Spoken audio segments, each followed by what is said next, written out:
katakanlah ini ngarang-ngarang aja, mau pensiun 5 tahun lagi. Mhm. Alokasi bonds dan equity-ku itu seharusnya kayak gimana menurut Mbak Wina? Oke. Ketika persiapan sekarang dan ketika pensiun?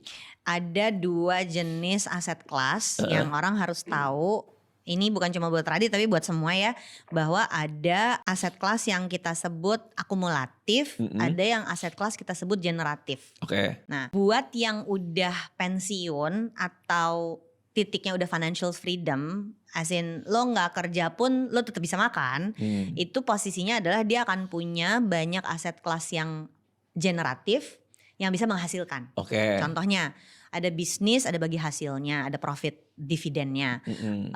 Properti bisa disewain, surat berharga, kalau deposito ada bunganya, kalau bonds ada kuponnya, kalau saham ada dividennya. Mhm. Kekayaan intelektual ada royaltinya. Itu yang disebut aset kelas generatif. Jadi kalau lu bertanya mau pensiun harusnya apa, gue akan bilang harusnya aset yang generatif. Oke. Antara bisnis, properti, surat berharga sama kekayaan intelektual.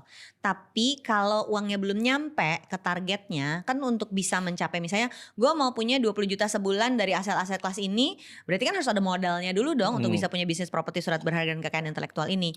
Maka gue akan butuh aset akumulatif. Aset akumulatif itu cuma ada 5. Tabungan dan deposito yang returnnya hampir 0, reksadana dari pasar uang sampai ke saham, emas yang logam mulia sama saham. 5 ini ada yang lain. Oke. Dengan begitu pada saat kita tadi pertanyaannya gue mesti taruh di mana, harus dilihat hitungannya dulu dong. Lu punya targetnya angkanya berapa untuk bisa menghasilkan si generatifnya, sehingga bisa kelihatan oh kurangnya tinggal sekian M lagi, baru bisa ketahuan berapa pertumbuhan yang dibutuhkan untuk mencapai si target tadi. Oke. Nah, si komposisi itu hanya bisa dihitung kalau kita bisa lihat big picture-nya. Oke.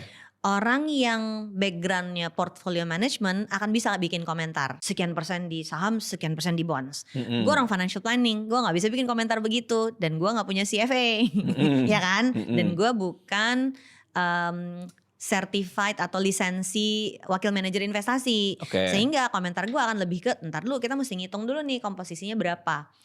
Pertumbuhan yang tertinggi kemungkinan akan ada di saham, tapi data tahun lalu gak bilang begitu. Data tahun lalu? Data tahun lalu bilang pertumbuhan tertinggi di emas kan. Oh oke.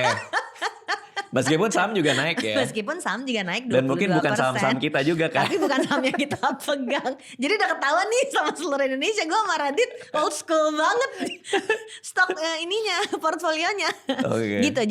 Jadi pertumbuhannya emang lu butuh seberapa banyak. Dan pertumbuhan seberapa banyak itu tidak mesti harus jor-joran 20% kayak pertumbuhan sahamnya kan.